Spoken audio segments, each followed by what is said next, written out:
وسلام علی عباده الذین اصطفى اما بعد فاعوذ باللہ من الشیطان الرجیم بسم اللہ الرحمن الرحیم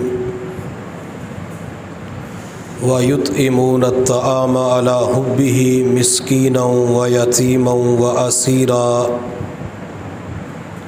إِنَّمَا نُطْعِمُكُمْ لِوَجْهِ اللَّهِ سُبْحَانَ رَبِّكَ رَبِّ الْعِزَّةِ عَمَّا يَصِفُونَ وَسَلَامٌ عَلَى الْمُرْسَلِينَ وَالْحَمْدُ لِلَّهِ رَبِّ الْعَالَمِينَ اللہم صلی علی سیدنا محمد وعلی آل سیدنا محمد وبارک وسلم۔ اللہ رب العزت نے عزت مال پیسے کے اندر نہیں رکھی،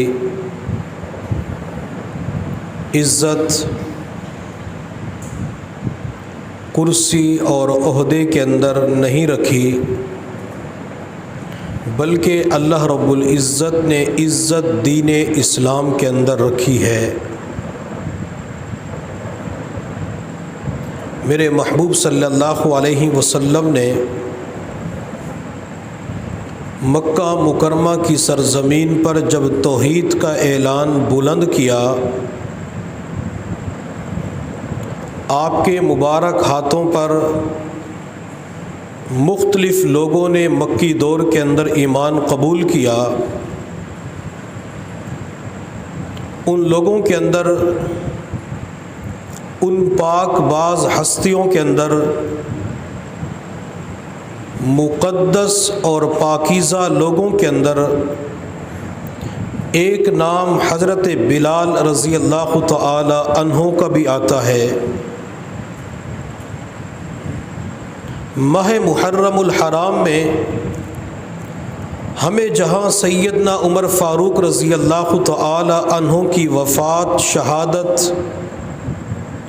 نظر آتی ہے، ماہ محرم الحرام کے اندر جہاں سیدنا حسین رضی اللہ تعالی عنہ کی شہادت نظر آتی ہے، وہاں ماہ محرم الحرام کے اندر سیدنا بلال رضی اللہ تعالی عنہ کی وفات بھی ہے۔ حضرت بلال رضی اللہ تعالی عنہ کا انتقال پرملال محرم الحرام کے پاکیزہ مہینے کے اندر ہوتا ہے۔ حضرت بلال رضی اللہ تعالی عنہ امیہ بن خلف کے غلام تھے۔ حضرت بلال نے اپنی طرف سے ایمان کو چھپایا کہ کسی کو ایمان کے بارے میں پتہ نہ چلے، لیکن ایمان، عشق اور خوشبو یہ چھپ نہیں سکتی۔ حضرت بلال رضی اللہ تعالی عنہ کے ایمان کے بارے میں جب امیہ کو علم ہوا، امیہ نے بلال سے کہا کہ بلال، نئے دین کو چھوڑ کر اپنے پرانے دین کو قبول کرو۔ نئے دین کو قبول کرنے کے اندر تمہیں کچھ بھی نہیں ملے گا۔ حضرت بلال رضی اللہ تعالی عنہ نے دو ٹوک الفاظ میں جواب دیا کہ میں نے جو دامن مصطفیٰ پکڑا ہے، اب جان تو جا سکتی ہے لیکن دامن مصطفیٰ ہرگز نہیں چھوڑ سکتا۔ میرے دل کے اندر جو کائنات کے رب کی محبت آ چکی ہے، اب اس دل سے اس رب کی محبت اور نام نکل نہیں سکتا۔ لا الہ الا اللہ، میں نے یہ کلمہ پڑھ کر ہر چیز کی نفی کر کے ایک ذات کو مانا ہے، اور اس ذات کو اللہ کہا جاتا ہے۔ جب امیہ بن خلف نے حضرت بلال رضی اللہ تعالی عنہ کی عظیمت کو دیکھا، ان کے صبر و استقلال کو دیکھا، ان کی ثابت قدمی کو دیکھا، امیہ نے بلال رضی اللہ تعالی عنہ کے اوپر ظلم کرنا شروع کر دیا۔ امیہ حضرت بلال کو دوپہر کے وقت عرب کی تپتی ہوئی ریت کے اوپر کمر کے بل لٹا دیا کرتا تاکہ گرم ریت کی وجہ سے بلال کو تکلیف پہنچے، اور یہ نئے دین کو چھوڑ دے۔ حضرت بلال رضی اللہ تعالی عنہ اس ظلم و ستم کو بھی برداشت کرتے رہے لیکن ایمان نہ چھوڑا۔ امیہ بن خلف نے بلال کو تپتی ہوئی ریت کے اوپر لٹا کر سینے کے اوپر پتھر کی بڑی چٹان رکھنا شروع کر دی کہ جب بلال کے سینے کے اوپر پتھر کی بڑی چٹان ہوگی، نیچے سے ریت بلال کے جسم کو تکلیف پہنچائے گی تو بلال خود بخود چھوڑ دے گا، لیکن حضرت بلال یہ تکلیف اور مجاہدہ بھی برداشت کر لیتے ہیں۔ امیہ بن خلف اور ابو جہل نے چند شریر لڑکوں سے کہا کہ بلال کے گلے کے اندر کپڑا ڈال کر مکہ کی گلیوں کے اندر گھسیٹا جائے۔ حضرت بلال رضی اللہ تعالی عنہ کے گردن کے اندر کپڑا ڈال کر مکہ کی گلیوں کے اندر گھسیٹ کر ایک پہاڑ تک لے جاتے، اور وہاں بھی ابو جہل امیہ بلال کے اوپر ظلم کیا کرتے تھے، لیکن حضرت بلال رضی اللہ تعالی عنہ کی زبان کے اوپر ایک ہی نعرہ تھا، ایک ہی صدا تھی، احد احد، اللہ ایک ہے، اللہ ایک ہے۔ حضرت بلال رضی اللہ تعالی عنہ کے اوپر ایک مرتبہ امیہ ظلم کر رہا تھا اور بلال کی زبان سے احد احد کا ترانہ بلند ہو رہا تھا، احد احد کی صدا بلند ہو رہی تھی۔ حضرت خدیجہ رضی اللہ تعالی عنہ کے چچا زاد بھائی ورقہ بن نوفل جب بلال کے قریب سے گزرے اور بلال رضی اللہ تعالی عنہ کے ظلم و ستم کو دیکھا تو بلال کی طرف دیکھ کر ورقہ بن نوفل نے کہا، بلال واقعی وہ ہستی ایک ہے اور جو ایک ہستی ہے اسے اللہ کہا جاتا ہے۔ پھر ورقہ بن نوفل نے امیہ بن خلف کی طرف دیکھ کے کہا کہ اس بیچارے کے اوپر ظلم کیوں کرتے ہو؟ اگر یہ تمہارے ظلم و ستم برداشت کرتے ہوئے دنیا سے چلا گیا تو میں بلال کی قبر کو رحمت اور برکت کی جگہ بنا دوں گا۔ امیہ بن خلف ورقہ بن نوفل کی طرف کوئی توجہ نہ کرتا، پھر آپ آگے تشریف لے جاتے۔ ایک مرتبہ سیدنا ابو بکر صدیق رضی اللہ تعالی عنہ کا وہاں سے گزر ہوا۔ ابو بکر نے بلال کے اوپر ظلم و ستم کو دیکھا، بلال کے اوپر تکالیف ایذاؤں کو دیکھا تو ابو بکر سے برداشت نہ ہوا۔ کیوں؟ میرے محبوب نے ابو بکر کے بارے میں فرمایا تھا، اور وہ جملہ اکثر مساجد کے اندر جمعۃ المبارک کے دوسرے خطبے کے اندر پڑھا جاتا ہے۔ نبی علیہ الصلوۃ والسلام نے فرمایا، ارحم امتی بامتی ابو بکر، میری امت کے اوپر جو سب سے زیادہ ترس کھانے والا ہے، رحم کھانے والا ہے، جو خدا ترس ہے، اسے سیدنا ابو بکر صدیق کہا جاتا ہے۔ سیدنا ابو بکر صدیق رضی اللہ تعالی عنہ نے جب تکالیف کو دیکھا، ظلم و ستم کو دیکھا، ایذاؤں کو دیکھا تو آپ سے برداشت نہ ہوا۔ ابو بکر نے امیہ بن خلف کی طرف دیکھ کے کہا کہ تو بلال کے بارے میں اللہ سے نہیں ڈرتا؟ اس بیچارے مسکین بلال کے اوپر ظلم کیوں کرتے ہو؟ ابو بکر صدیق رضی اللہ تعالی عنہ نے جب بلال کے بارے میں مسکین کا لفظ استعمال کیا تو امیہ بن خلف کہنے لگا، ابو بکر تم جیسے لوگوں نے ان مسکینوں کو خراب کیا ہوا ہے، اگر تمہیں بڑا ہی شوق ہے، اگر تمہیں ان کے اوپر ترس آتے تو مجھ سے خرید لو۔ سیدنا ابو بکر صدیق رضی اللہ تعالی عنہ نے فرمایا کہ میرے پاس ایک غلام ہے جو رنگ کا کالا ہے۔ بعض مرتبہ لوگ کہتے ہیں کہ بلال کے بدلے سفید غلام دیا گیا، کتابوں کے اندر لکھا ہوا ہے وہ سفید غلام نہیں تھا، وہ بھی کالے رنگ کا تھا۔ ابو بکر صدیق نے فرمایا کہ مجھ سے وہ کالے رنگ کا غلام لے لو، وہ تمہارے دین کے اوپر، تمہارے مذہب کے اوپر ہے، اگر تم اس سے زائد رقم کا مطالبہ کرتے ہو تو ابو بکر وہ بھی دینے کے لیے تیار ہے۔ چنانچہ امیہ اس بات کے اوپر تیار ہو گیا۔ ابو بکر صدیق رضی اللہ تعالی عنہ نے غلام دے کر بلال کو خرید لیا اور بلال سے فرمایا، بلال جا، میں نے تجھے اللہ کی خاطر آزاد کر دیا۔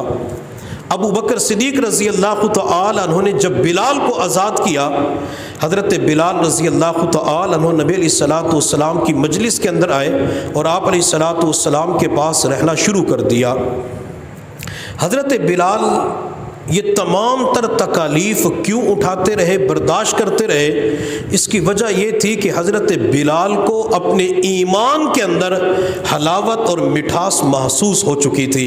میرے محبوب صلی اللہ علیہ وسلم نے ارشاد فرمایا، ثلاث من کن فیہ وجد حلاوت الایمان، 3 خصلتیں ایسی ہیں جس بندے کے اندر پائی جائے وہ بندہ ایمان کی حلاوت اور مٹھاس کو محسوس کرے گا۔ اللہ نے ایمان کے اندر ایک مٹھاس، ایک لذت، حلاوت رکھی ہے، جس بندے کو وہ نصیب ہو جاتی ہے تو اس کے لیے تمام تکالیف کو برداشت کرنا آسان ہو جاتا ہے۔ نبی علیہ الصلوۃ والسلام نے جو پہلی خصلت ایمان کی مٹھاس کے لیے بیان فرمائی، ان یکون اللہ ورسولہ احب الیہ مما سواہما، کہ بندے کو سب سے زیادہ اللہ اور اس کے رسول کے ساتھ محبت ہو جاتی ہے۔ جب بندے کے دل میں اللہ اور اس کے رسول کی محبت تمام محبتوں کے اوپر غالب ہو جاتی ہے تو اللہ تعالیٰ بندے کو ایمان کی حلاوت عطا فرما دیتی ہے۔ حضرت بلال رضی اللہ تعالی عنہ نبی علیہ الصلوۃ والسلام کے پاس وقت گزارنا شروع کرتے ہیں۔ جب حضرات صحابہ کرام نے مکہ مکرمہ سے مدینہ طیبہ کی طرف ہجرت کی، حضرت بلال رضی اللہ تعالی عنہ بھی ہجرت کرتے ہیں۔ جب مدینہ طیبہ کے اندر پہنچے، نبی علیہ الصلوۃ والسلام نے مدینہ طیبہ کے اندر جب مواخات کا سلسلہ قائم فرمایا، آپ نے مہاجر اور انصاری کو آپس کے اندر ایک دوسرے کا بھائی بنایا، تو نبی علیہ الصلوۃ والسلام نے مدینہ طیبہ کی سرزمین پہ حضرت بلال رضی اللہ تعالی عنہ کا بھائی ابو دریحہ کو بنایا، اور حضرت بلال ان کے ساتھ بڑی محبت کیا کرتے تھے۔ امیر المؤمنین حضرت عمر فاروق رضی اللہ تعالی عنہ نے ایک مرتبہ بلال کو کسی جہاد کے سفر پہ روانہ کیا تو امیر المؤمنین نے بلال سے فرمایا کہ بلال، تمہارے جانے کے بعد وظیفہ کون وصول کرے گا؟ حضرت بلال رضی اللہ تعالی عنہ نے جواب دیا، امیر المؤمنین آپ میرے بھائی ابو دریحہ کو میرا وظیفہ دے دیجئے۔ تو گویا کہ آپس کے اندر نبی علیہ الصلوۃ والسلام نے جو مواخات کا سلسلہ قائم فرمایا، حضرت بلال اسے نبھاتے ہوئے ہمیں زندگی کے اندر نظر آتی ہے۔ ایک مرتبہ حضور صلی اللہ علیہ وسلم نے حضرت بلال سے فرمایا کہ بلال، میں نے تیرے قدموں کی آواز، تیرے چلنے کی آواز جنت کے اندر سنی ہے۔ بلال، آخر ایسا تو کون سا عمل کرتا ہے چلتا زمین پہ ہے، قدموں کی آواز جنت کے اندر سنائی دیتی ہے؟ حضرت بلال رضی اللہ تعالی عنہ نے عرض کیا، یا رسول اللہ صلی اللہ علیہ وسلم، میں وضو کرنے کے بعد 2 نفل تحیت الوضو کے پڑھتا ہوں۔ میرے محبوب صلی اللہ علیہ وسلم نے فرمایا، بلال، اسی عمل کی برکت سے اللہ نے تجھے وہ مقام اور مرتبہ عطا فرمایا کہ چلتا تو زمین پہ ہے، قدموں کی آواز جنت کے اندر سنائی دیتی ہے۔ تو ہمیں چاہیے کہ بلال کے نقش قدم پہ چلتے ہوئے ہم بھی تحیت الوضو کا اہتمام کیا کریں، تحیت المسجد کا اہتمام کیا کریں، بلکہ ہمارے علماء، مشائخ، محدثین نے ہمارے اوپر احسان کیا۔ اگر بندے کے پاس وقت نہیں ہے، وقت مختصر ہے، وہ 2 نفل کے اندر کئی نوافل کی نیت کر سکتا ہے۔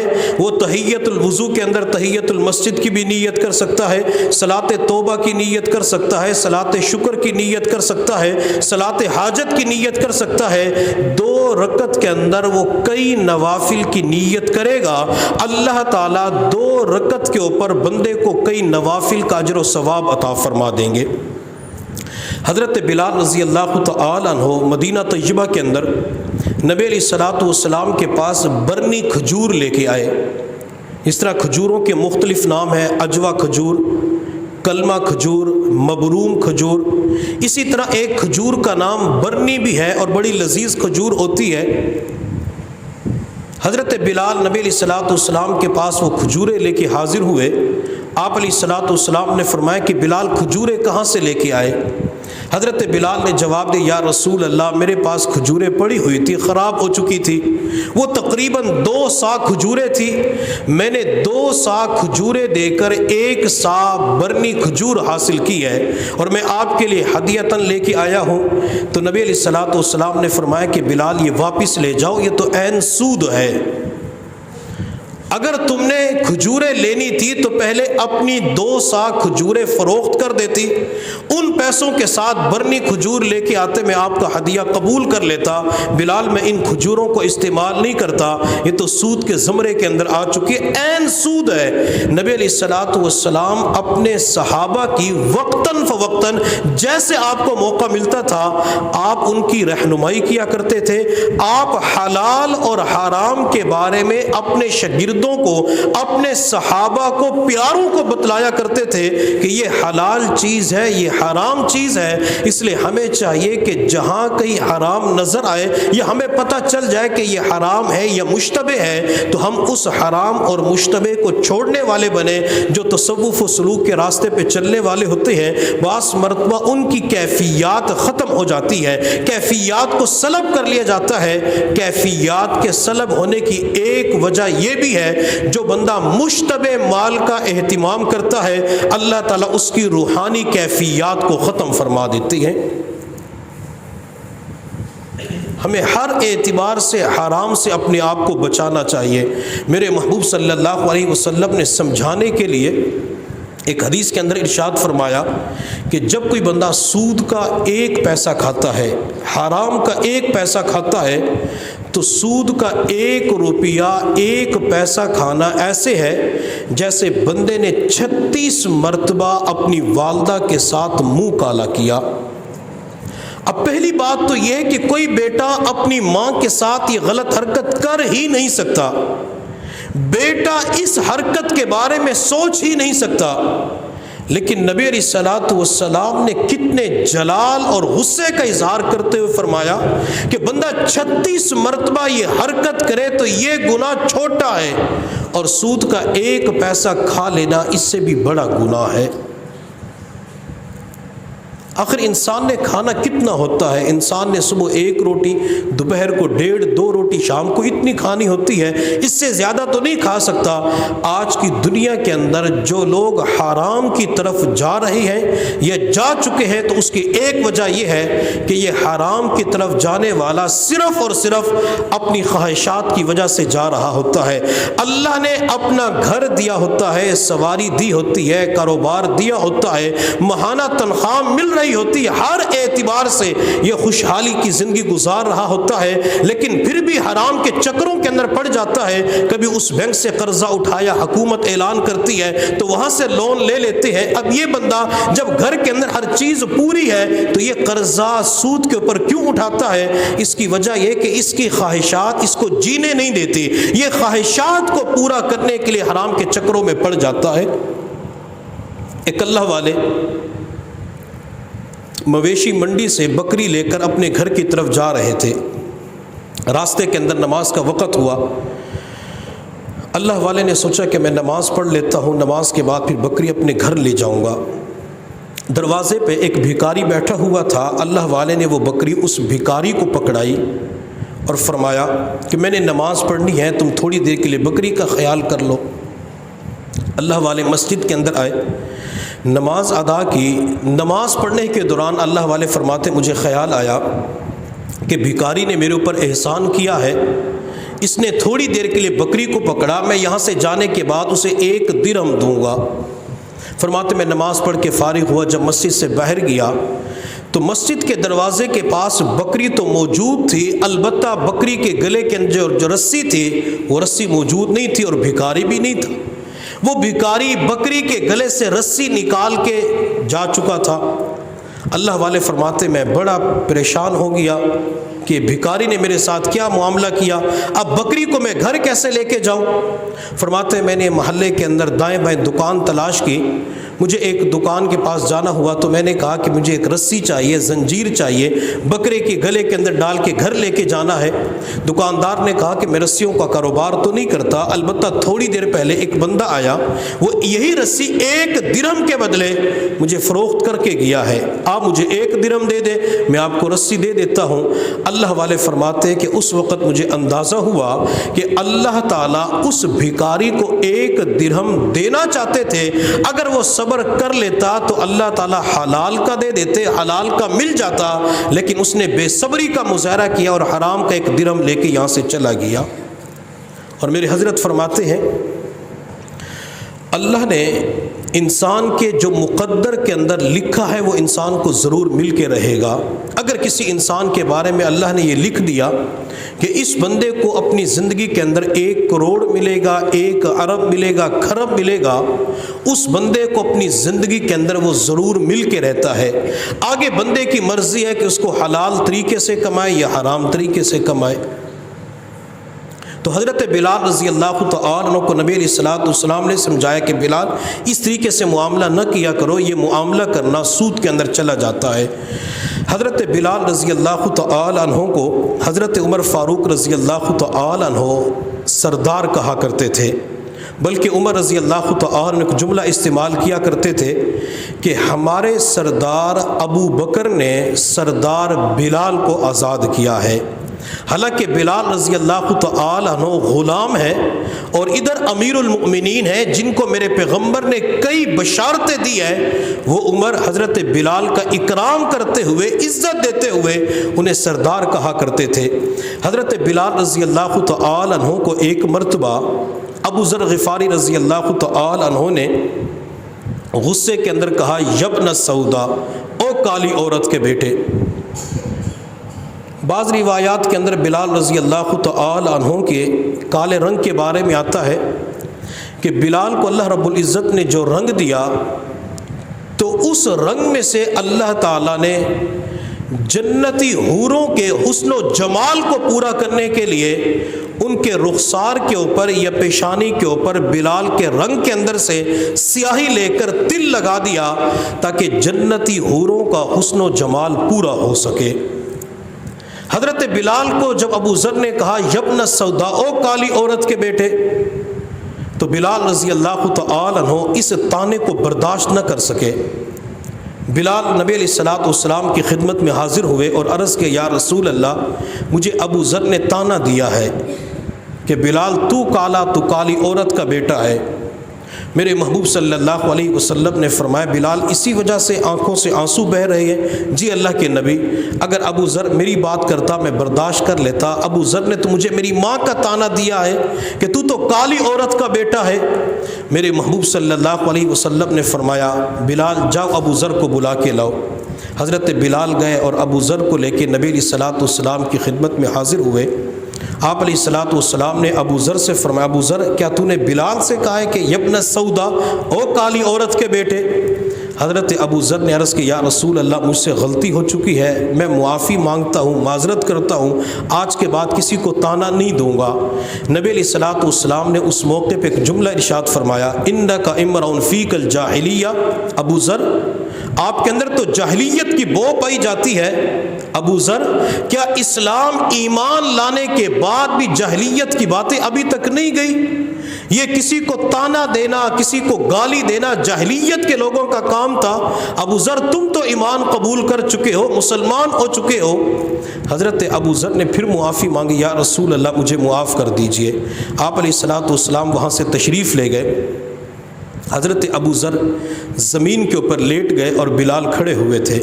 ابو ذر نے بلال کی طرف دیکھ کے کہا بلال اللہ کی خاطر آپ بھی مجھے معاف کر دو۔ بلال میں نے آپ کو طعنہ دیا، آپ کو طعنہ دینے کی وجہ سے اللہ کے نبی مجھ سے ناراض ہو گئے۔ بلال نبی علیہ السلام نے تو مجھے معاف کر دیا، آپ بھی معاف کر دیں۔ بلال خاموش کھڑے رہے۔ حضرت ابو ذر نے پھر کہا بلال اللہ کی خاطر معاف کر دو۔ بلال آپ کا مقام اور مرتبہ تو وہ ہے، آپ چلتے زمین پہ ہیں، قدموں کی آواز جنت میں سنائی دیتی ہے۔ بلال آپ کا مقام اور مرتبہ وہ ہے، آپ نے بیت اللہ کی چھت کے اوپر کھڑے ہو کر اذان دی ہے۔ بلال آپ کے بارے میں نبی علیہ السلام نے فرمایا تھا کہ بلال دفن کسی اور علاقے میں ہوگا لیکن قیامت کے دن میرے قدموں سے اذان دیتا ہوا اٹھے گا۔ بلال آپ کے بارے میں نبی علیہ السلام نے فرمایا کہ جب میں جنت کی طرف جاؤں گا تو میری سواری کی لگام بلال کے ہاتھ میں ہوگی۔ بلال اللہ کی خاطر معاف کر دو۔ حضرت بلال رضی اللہ تعالی عنہ نے فرمایا جا ابو ذر، میں نے آپ کو اللہ کی خاطر معاف کر دیا۔ میرے اور آپ کے لیے اس واقعے کے اندر سبق یہ ہے کہ ہم دنیا کے اندر کسی کو طعنہ نہ دیا کریں، نہ کسی کو رنگ کا تانا دیا کریں، نہ کسی کو غربت کا تانا دیا کریں، نہ کسی کو قد کاٹ کا تانا دیا کریں، نہ کسی کو جسم کے حوالے سے تانا دیا کریں۔ کسی بندے کو کسی بھی چیز کا تانا نہیں دینا چاہیے۔ اگر کوئی بندہ کسی کو تانا دیتا ہے، وہ رنگ کا تانا دیتا ہے، قد کاٹ کا تانا دیتا ہے، وہ غربت کا تانا دیتا ہے، برادری کا تانا دیتا ہے، حسن و جمال کے حوالے سے تانا دیتا ہے، جب تک تانا دینے والا اس مرض کے اندر مبتلا نہیں ہوگا، اس وقت تک اسے موت نہیں آئے گی۔ حضرت عائشہ صدیقہ رضی اللہ تعالی عنہ کے سامنے نبی علیہ الصلوۃ والسلام نے صفیہ کا تذکرہ کیا تو عائشہ صدیقہ رضی اللہ تعالی عنہ نے نبی علیہ الصلوۃ والسلام کے سامنے ہاتھ کے اشارے سے کہا، وہ چھوٹے قد والی، وہ چھوٹے قد والی۔ آپ علیہ الصلوۃ والسلام نے عائشہ کی طرف دیکھ کے فرمایا، عائشہ تو نے ایک ایسا بول بولا ہے، اگر یہ بول سمندر کے اوپر بھی ڈال دیا جائے تو تیرے اس بول کی وجہ سے سمندر کا سارا پانی کڑوا ہو جائے گا۔ نبی علیہ السلام نے یہاں بھی عائشہ کو سمجھایا کہ عائشہ اشارے کے ساتھ بھی کسی کا مذاق نہیں اڑانا ہوتا، عائشہ اشارے کے ساتھ بھی کسی کو تانا نہیں دینا ہوتا۔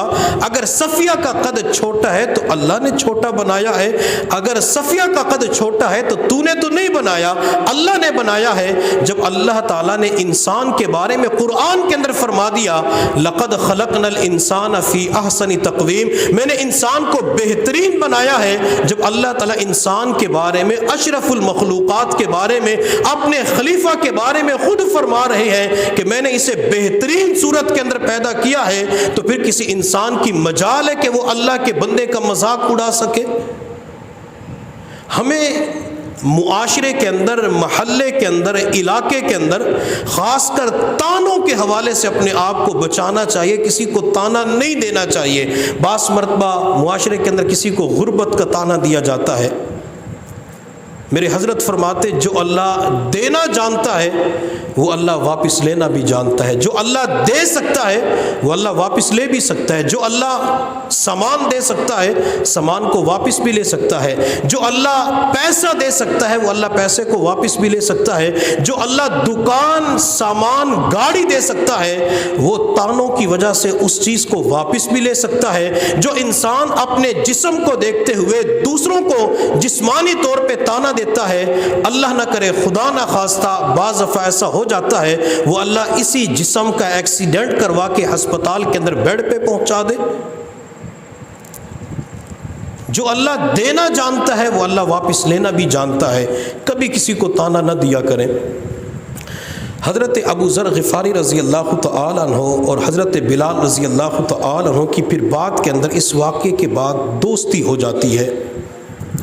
ایک مرتبہ حضرت ابو ذر غفاری رضی اللہ تعالی عنہ فرماتے ہیں کہ نبی علیہ الصلوۃ والسلام نے مسجد نبوی کے اندر مغرب کی نماز پڑھائی، آپ نے آیت توبہ کی تلاوت فرمائی، یا ایھا الذین آمنوا توبوا الی اللہ توبۃ نصوحا، ایمان والو پکی سچی سچی توبہ کرو۔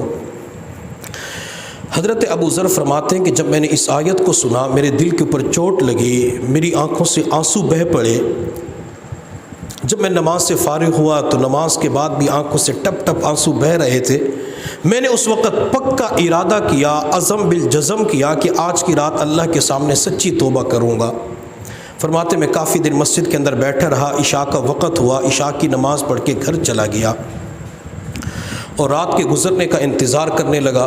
جب رات کا کافی حصہ گزر گیا، میں اپنے گھر سے باہر نکلا، میں نے چہرے کو کپڑے کے ساتھ چھپایا، دائیں بائیں دیکھا تو مجھے کوئی چلتا ہوا نظر نہ آیا۔ میں رات کے اندھیرے میں مسجد نبوی کے اندر پہنچا، مسجد کے اندر اندھیرا تھا، روشنی کا انتظام نہیں تھا، کوئی چراغ نہیں جل رہا تھا۔ حضرت ابو ذر غفاری فرماتے ہیں میں نے اندھیرے کے اندر مسجد نبوی میں 2 رکعت نفل کی نیت باندھی کہ نفل پڑھ کے اللہ کے سامنے توبہ کروں گا۔ اور یہاں پہ ایک بات اور سماعت فرما لیں، یہ جو لوگ اللہ کے راستے میں خرچ کرتے ہیں، مساجد کے اوپر خرچ کرتے ہیں، مساجد کے اوپر 1 خرچ کیا جائے یا ارب خرب خرچ کیا جائے، اللہ تعالیٰ بندے کو صلہ ضرور دیتے ہیں، اللہ بندے کو اجر نعم البدل ضرور عطا کرتے ہیں۔ مسجد نبوی کے اندر جو سب سے پہلے چراغ روشن کیا جاتا ہے وہ حضرت تمیم داری رضی اللہ تعالی عنہ کی برکت سے ہوتا ہے۔ حضرت تمیم داری ملک شام کی طرف تشریف لے جاتے ہیں تو وہاں پہ کچھ نئے قسم کے چراغ کو دیکھا، نئی روشنی کو دیکھا، تو وہاں سے وہ چراغ، وہ قندیلیں لے کر مدینہ طیبہ کے اندر آئے۔ حضرت تمیم داری فرماتے میں نے گھر کے اندر جب روشنی کی، رات کا وقت تھا، تو اچانک مجھے خیال آیا تمیم گھر کے اندر تو روشنی کا انتظام کیا ہے لیکن اللہ کے گھر کے اندر روشنی کا انتظام نہیں ہے۔ فرماتے میں وہ قندیل، وہ چراغ اٹھا کے مسجد نبوی کے اندر آیا، میں نے پوری مسجد نبوی کو روشن کر دیا۔ تہجد کے وقت نبی علیہ الصلوۃ والسلام جب نوافل پڑھنے کے لیے تشریف لائے، آپ علیہ السلام نے مسجد کو روشن دیکھا، فرمایا کہ مسجد کو روشن کس نے کیا؟ تمیم داری نے عرض کی یا رسول اللہ میں فلاں ملک گیا، وہاں سے یہ سامان لے کے آیا ہوں، میں نے اللہ کے گھر کو روشن کر دیا۔ نبی علیہ الصلوۃ والسلام کے چہرے مبارک پہ مسکراہٹ آئی۔ آپ علیہ السلام نے مسکراتے چہرے کے ساتھ فرمایا تمیم تو نے مسجد کے اندر روشنی کر کے میرے دل کو خوش کر دیا۔ تمیم اگر اس وقت میری کوئی بیٹی ہوتی تو اپنی بیٹی کا نکاح تیرے ساتھ کر دیتا۔ نبی علیہ الصلوۃ والسلام مسجد کو روشن کرنے کی وجہ سے خوش ہو جاتے ہیں اور خوش ہو کر اپنے جگر کا ٹکڑا دینے کے لیے تیار ہو جاتے ہیں، لیکن نبی علیہ الصلوۃ والسلام کی تمام بیٹیوں کے نکاح ہو چکے تھے۔ اس موقع پہ نوفل بن حارث نبی علیہ السلام کے چچا زاد بھائی موجود تھے، انہوں نے عرض کیا یا رسول اللہ میری بیٹی جوان ہو چکے، میری بیٹی آپ کی بیٹی، میں اپنی بیٹی کا نکاح تمیم داری کے ساتھ کرتا ہوں۔ چنانچہ نبی علیہ الصلوۃ والسلام نے نوفل کی بیٹی کا نکاح تمیم داری کے ساتھ کر دیا۔ انہوں نے مسجد کے اندر یوں سمجھ لیں ایک بلب کا انتظام کیا، لائٹ کا انتظام کیا، اللہ کے نبی اس سے خوش ہو جاتے ہیں۔ تو محلے کے اندر، علاقے کے اندر جہاں مسجد کے اندر روشنی کا انتظام نہ ہو وہاں پہ روشنی کا انتظام کرنا چاہیے تاکہ ہمیں اس کے اوپر اللہ تعالیٰ اجر و ثواب عطا فرمائے۔ تو حضرت ابو ذر فرماتے ہیں مسجد کے اندر اندھیرا تھا، میں نے 2 رکعت کی نیت باندھی، نماز پڑھ رہا تھا، تو مجھے نماز کے دوران مسجد کے کونے سے کسی کے رونے کی آواز آئی۔ میں نے اپنی نماز کو مکمل کیا، جس سمت سے آواز آ رہی تھی میں اسی طرف گیا، مجھے چہرہ نظر نہیں آ رہا تھا، لیکن جب میں نے آواز پہ غور کیا وہ آواز مؤذن رسول حضرت بلال کی تھی۔ جب بلال دعا مانگ کے فارغ ہوئے تو میں نے بلال سے کہا بلال کیا کر رہے تھے؟ بلال نے جواب دیا میں اللہ کے سامنے توبہ کر رہا تھا، آج اللہ کے نبی نے مغرب کی نماز میں آیت توبہ کی تلاوت فرمائی ہے۔ حضرت ابو ذر نے بلال سے کہا کہ بلال ایک کام کرتے ہیں، تو دعا مانگ میں آمین کہوں گا، پھر میں دعا کروں گا تو آمین کہنا۔ حضرت بلال نے کہا بہت اچھی بات ہے۔ بلال نے دعا کرنا شروع کر دی، ابو ذر آمین آمین کہتے رہے۔ جب بلال دعا مانگ کے فارغ ہوئے، ابو ذر نے دعا کے لیے ہاتھ اٹھائے تو دعا مانگتے مانگتے ابو ذر عشق رسول کے اندر ایک دعا کر بیٹھتے ہیں، اللہ جنت کے اندر اپنے محبوب کی رفاقت نصیب فرما، لیکن بلال کی طرف سے آمین کا جواب نہ آیا۔ حضرت ابو ذر عشق رسول کے اندر پھر یہی دعا کرتے ہیں، لیکن بلال کی طرف سے جواب نہ آیا۔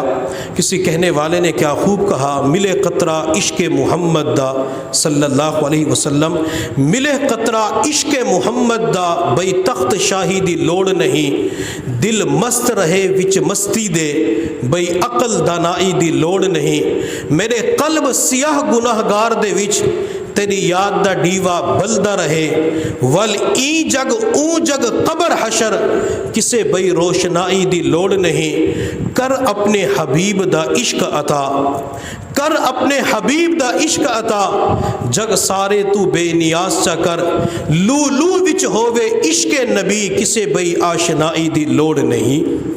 حضرت ابو ذر عشق رسول کے اندر ڈوب کر رات کے اندھیرے میں مسجد نبوی کے اندر دعا کرتے ہیں، اللہ جنت کے اندر اپنے پیارے کی، پیغمبر کی رفاقت نصیب فرما۔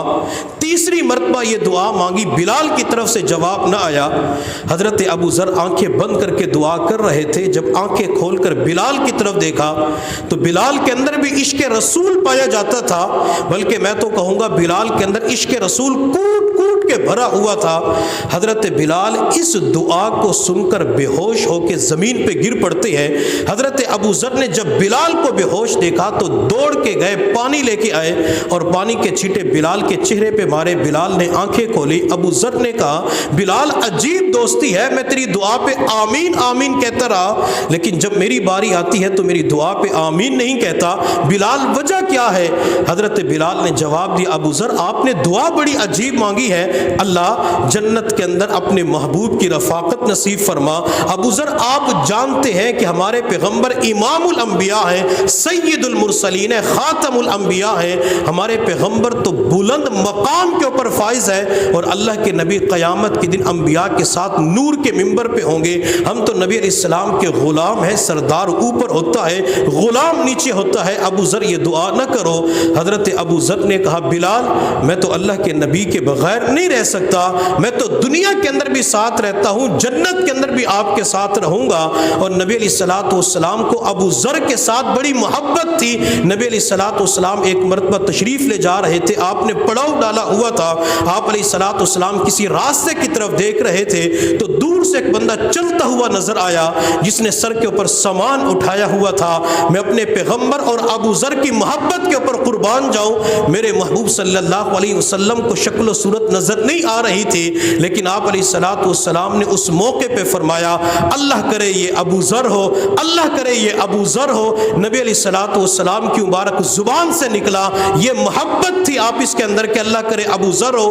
جب وہ شخصیت قریب آتی ہے تو حقیقت کے اندر وہ ابو ذر غفاری رضی اللہ تعالی عنہ تھے۔ پھر میرے محبوب نے فرمایا اللہ ابو ذر کے حال پہ رحم فرمائے، اکیلا زندگی گزارتا ہے، اکیلا دنیا سے جائے گا، اور ابو ذر کی جہاں قبر بنے گی وہاں بھی ابو ذر اکیلا ہی ہوگا۔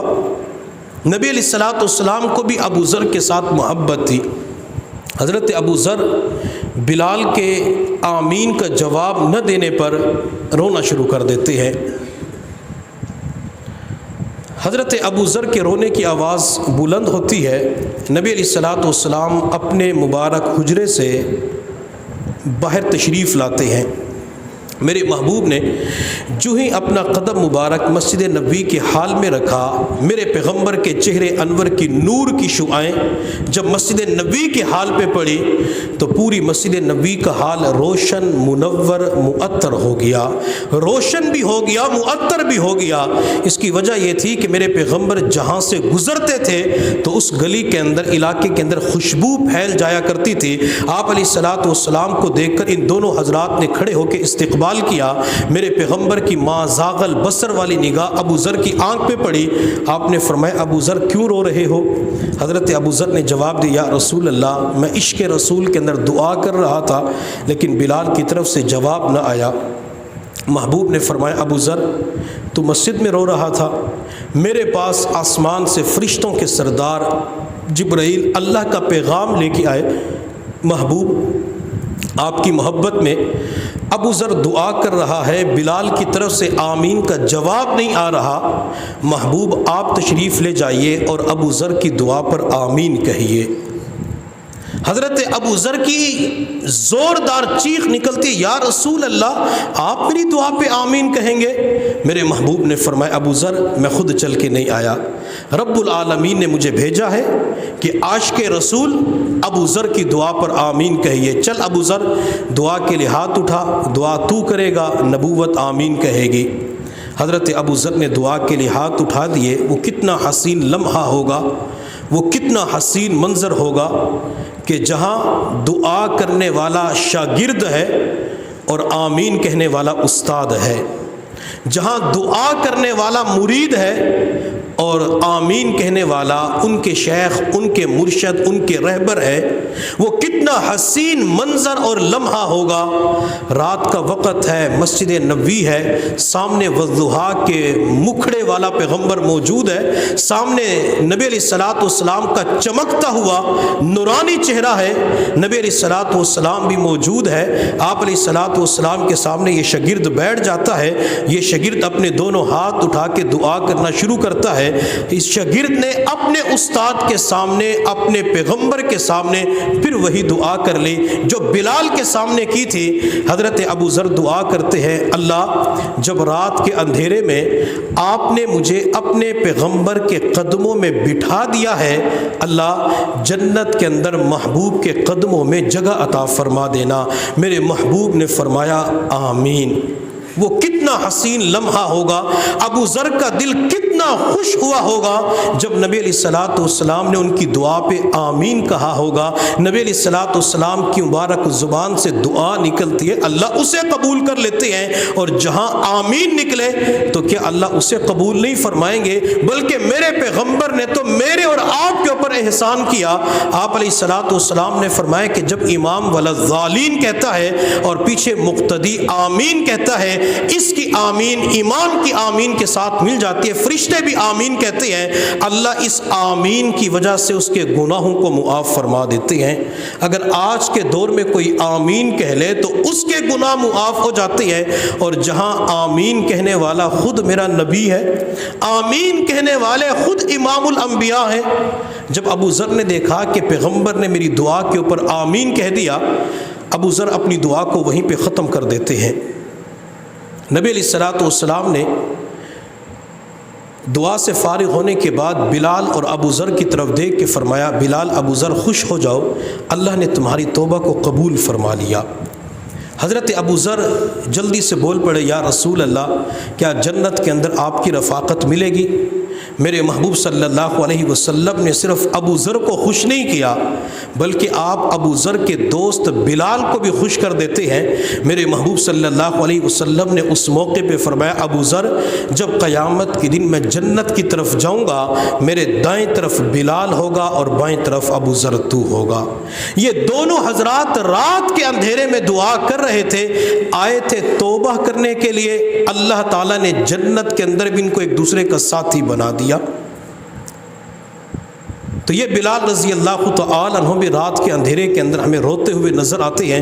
ہمیں چاہیے کہ ہم بھی بلال کے نقش قدم پہ چلتے ہوئے رات کے اندھیرے میں، رات کی تنہائی کے اندر، رات کے آخری پہر اللہ کے سامنے ہاتھ اٹھا کے مانگا کریں، اللہ سے دعا کیا کریں، اللہ میری دعا کو قبول فرما۔ بلکہ کبھی دعا مانگتے ہوئے یوں کہہ دیا کریں، اے بلال کے مولا، اے بلال کے رب، میری دعا کو قبول فرما۔ چونکہ حضرت زبیر رضی اللہ تعالی عنہ نے اپنے بیٹے سے کہا تھا کہ جب بھی کوئی دعا کرنی ہو تو یوں کہہ دیا کرو، اے زبیر کے مولا، اللہ تمہاری دعا کو قبول فرمائیں گے۔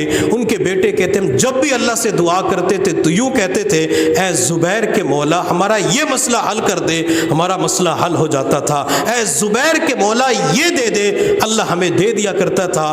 ہم بھی ہاتھ اٹھا کے اللہ کی بارگاہ کے اندر، چونکہ ہم وسیلہ کے قائل ہیں، وسیلے کو مانتے ہیں، اللہ کی بارگاہ کے اندر کہہ دیا کرے، اللہ محرم الحرام کے اندر بلال کا بھی انتقال ہوا، بلال کی وفات ہوئی، اللہ اسی بلال کا واسطہ پیش کرتے ہیں، اے بلال کے مولا میرا فلاں مسئلہ حل کر دے، اے بلال کے مولا مجھے یہ چیز عطا کر دے، اللہ تعالیٰ انشاءاللہ وہ مانگی ہوئی چیز ہمیں ضرور عطا فرما دیں گے۔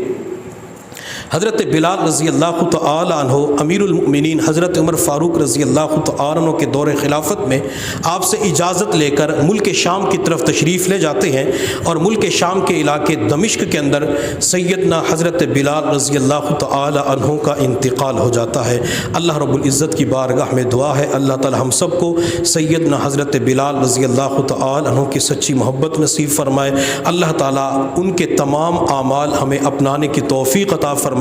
جس طرح اللہ نے بلال کو ایک آواز اور درد عطا فرمایا تھا، اللہ تعالی ہمارے بچوں کو، تمام مؤذنین کو، تمام قراء کو اللہ وہ درد دل، وہ لحن، وہ پیاری آواز نصیب فرمائے۔